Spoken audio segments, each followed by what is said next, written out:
ಇವತ್ತು ನಮ್ಮ ಸಂಘ, ನಮ್ಮ ಹಾಸ್ಟೆಲ್ಲು, ನಮ್ಮ ಕಾಲೇಜು ಇರ್ತಕ್ಕಂಥ 2 ಎಕರೆ ಜಾಗವನ್ನ, 1 ಎಕರೆ 37 ಗುಂಟೆ ಜಾಗವನ್ನ ಅವರು 1943 8/11/43ರಲ್ಲಿ ಆ ಜಾಗವನ್ನು ದಾನವಾಗಿ ಕೊಟ್ಟರು. ಆ ಕುಟುಂಬದ ಅನಂತರವರು, ವೆಂಕಟೇಶ್ ಅವರು, ಎಸ್ ಶ್ರೀನಿವಾಸರವರು ಅವರಿಗೆ ತಮ್ಮೆಲ್ಲರ ಪರವಾಗಿ ಹೃತ್ಪೂರ್ವಕವಾದಂತಹ ಧನ್ಯವಾದಗಳನ್ನು ಅರ್ಪಿಸ್ತೇನೆ. ಕುಟುಂಬದವರಿಗೂ ಕೂಡ ದಾನಿಗಳಾಗಿ ನಿಲ್ಲುವಂತಹ ಮಹಾದಾನಿಗಳು ಈ 5 ಜನ. ಅಂತೆ ಎಂ ಸೋಮಶೇಖರ್ ಅವರು ರೇಷ್ಮೆ ಉದ್ಯಮಿಗಳಿಗೆ ಒಂದು ಜೋರಾದ ಚಪ್ಪಾಳೆ ಬರಲಿ. ಯಾಕಂದ್ರೆ ಇಂತಹ ಒಂದು ದೊಡ್ಡ ಕಾರ್ಯಕ್ರಮ ಮಾಡುವಾಗ ಇದೀವಿ, ಬರೀ ಶತಮಾನೋತ್ಸವ ಕಾರ್ಯಕ್ರಮಕ್ಕೆ ಮಾತ್ರವಲ್ಲ, ಪ್ರತಿಯೊಂದು ಸಂದರ್ಭದಲ್ಲೂ ಕೂಡ ಇವರೆಲ್ಲರೂ ನಮ್ಗೆ ಕೈ ಜೋಡಿಸ್ತಾರೆ. ನೀವು ಕೈ ಜೋಡಿಸಿ ಕರತಾಡನ ಅಂದ್ರೆ ಚಪ್ಪಾಳೆ ಮುಖೇನ ಅವರಿಗೆ ಧನ್ಯವಾದಗಳನ್ನ ಹೆಚ್ಚಿದೆ ಅಂತ ತಪ್ಪಾಗಲಿಕ್ಕಿಲ್ಲ. ದೇವಾಂಗ ಸಮುದಾಯದ ಬಗ್ಗೆ ಇರುವಂತಹ ವಿಶೇಷವಾದ ಒಲವು ಇದನ್ನ ಸೂಚಿಸುತ್ತೆ. ಸೊ ದಯಮಾಡಿ ನಮ್ಮ ಶ್ರೀ ದೇವಾಂಗ ಪುರಾಣವನ್ನ ಪ್ರತಿಯೊಬ್ಬರು ಮನೆಯಲ್ಲಿ ಇರಿಸಿಕೊಂಡು ನಮ್ಮ ಸಮುದಾಯ ನಮ್ಮದು ಸನ್ಮಾನ ನಡೀತಿರುವಂತಹ ಸಂದರ್ಭದಲ್ಲಿ ಹಿಂದೆ ಒಂದು ಏವಿಯನ್ನ ಪ್ಲೇ ಮಾಡಬೇಕಾಗಿ ಕೋರಿಕೆ. ಲೋಹಿತ್ ಅವರು ಬಹಳ ಚೆನ್ನಾಗಿ AI ಯೂಸ್ ಮಾಡಿದ್ದಾರೆ. ನಮ್ಮ ಕಬ್ಬನ್ಪೇಟೆ ಪೇಜ್ಗೆ ಧನ್ಯವಾದ. ಊರ್ಕೆರೆ ದಯಾನಂದ್ ರವರು ಹಾಗೆ ಪ್ರೇಮ್ ಕುಮಾರ್ ಅವ್ರಿಗೂ ವಿಶೇಷ ಧನ್ಯವಾದ.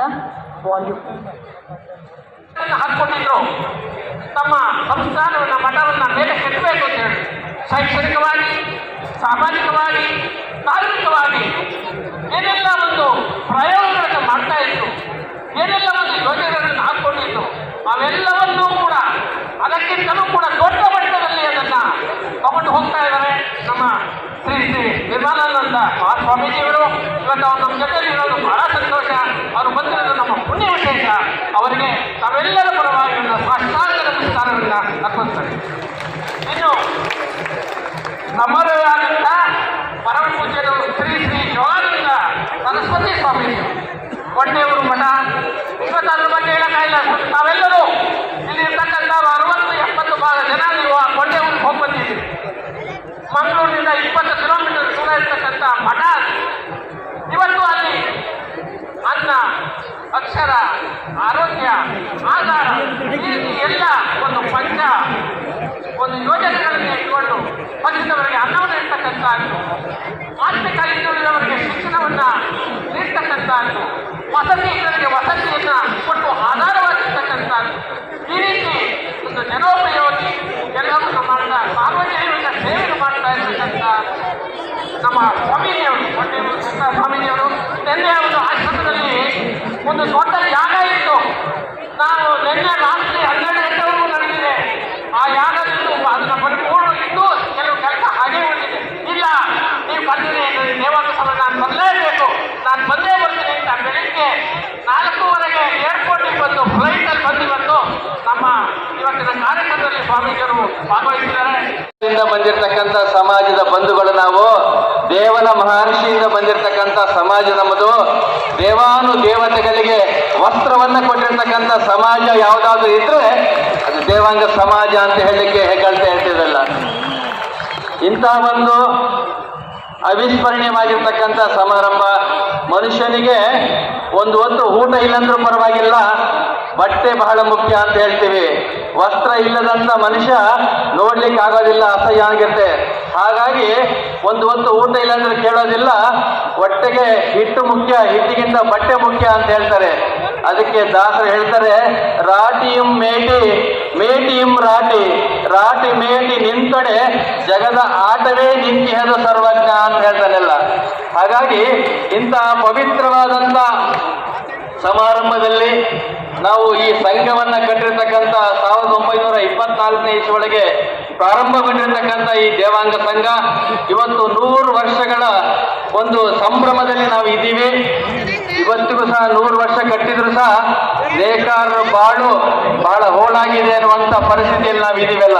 ಯಾಕೆಂತ ಹೇಳಿದ್ರೆ ಮಗ್ಗ ಮಾಡ್ತಕ್ಕಂಥವ್ರು, ಮಗ್ಗ ನೇಯ್ತಕ್ಕಂಥವ್ರು ಒಂದು ಕಡೆ ಕರೆಂಟಿನ ಸಮಸ್ಯೆ ಇದೆ, ಮತ್ತೊಂದು ಕಡೆ ಕಚ್ಚಾ ವಸ್ತ್ರಗಳ ಸಮಸ್ಯೆ ಇದೆ, ಮತ್ತೊಂದು ಕಡೆ ನಮಗೆ ಮಾರ್ಕೆಟ್ ಅನ್ನುವಂಥದ್ದು ಸರಿಯಾಗಿ ಸಿಗ್ತಾ ಇಲ್ಲ ಅನ್ನುವಂಥದ್ದನ್ನ ನೇಕಾರರ ಗೋಳು ಕೇಳಲಾರದ ಪರಿಸ್ಥಿತಿ ಒಳಗೆ ನಾವು ಇದೀವಿ ಇವತ್ತಿನ ದಿವಸ. ಹಾಗಾಗಿ ಇವತ್ತು ಘನವೆತ್ತ ಸರ್ಕಾರದವರು ನೇಕಾರರ ಚಿಂತನೆಯನ್ನು ಮಾಡ್ತಕ್ಕಂಥ ಸಂದರ್ಭದಲ್ಲಿ ಈ ಒಂದು ನೇಕಾರರ ಬಾಳು ಹಸನಾಗಬೇಕು, ದೇಶಕ್ಕೆ ಇಡೀ ನಮ್ಮ ವಿಶ್ವಕ್ಕೆ ವಸ್ತ್ರವನ್ನ ಸೂತ್ರವನ್ನ ಕೊಟ್ಟಿರ್ತಕ್ಕಂಥ ಸಮಾಜವನ್ನ ರಕ್ಷಣೆ ಮಾಡಬೇಕಾದಂಥದ್ದು ಸರ್ಕಾರದ ಕೆಲಸ ಅಂತ ಹೇಳಲಿಕ್ಕೆ ಇಷ್ಟಪಡ್ತೀನಿ. ಪ್ರೀತಿಯ ಡಾಕ್ಟರ್ ಸಿ. ರಮೇಶ್ ಅವರೇ ಬನ್ನಿ ಜೋರು.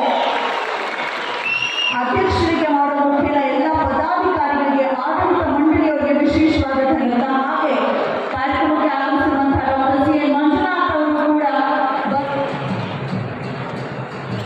ಪ್ರಾರ್ಥನೆ ಮಾನ್ಯ ಶಾಸಕರು ಅವರನ್ನ ಸ್ವಾಗತಿಸಬೇಕಾಗಿ ಕಳಕಳಿಯ ಮನವಿ.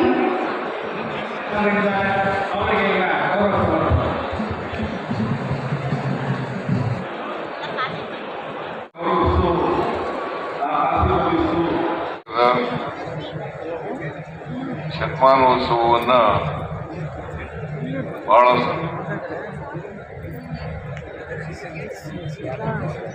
ಈ ಸಂಘ 100 ವರ್ಷಗಳನ್ನು ತುಂಬಿದೆ.